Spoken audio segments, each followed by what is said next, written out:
আজ আমার ডে 5। সকালে ভগবানকে ডাক দিলাম, বাবা আজকে একটু এক্সট্রা এনার্জি দিও, অফিসের চাপ আছে। তারপর খেলাম ইসবগুল, মানে গাঁটের ঝাড়ুদার। ছাদে গিয়ে করলাম যোগা।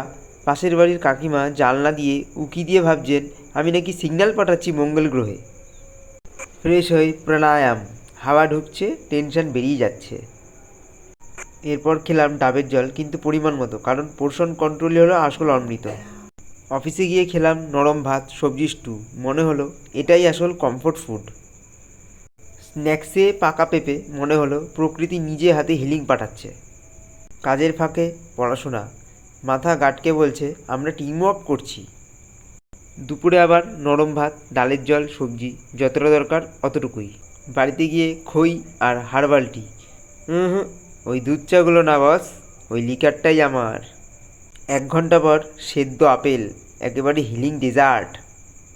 আজকে অফিসের চাপ অনেক ছিল, তাই শান্তির জন্য ঠাকুরের নাম জপ আর অল্প কিছু নোট লিখলাম। মনের ডিটক্সও তো দরকার। ডিনারে পাতলা খিচুড়ি, তেল মশলা ছাড়া, পোর্শন অল্প ভাই। ঘুমার আগে ভগবানকে ডাক দিলাম, আজকেও পার করে দিলেন, ধন্যবাদ।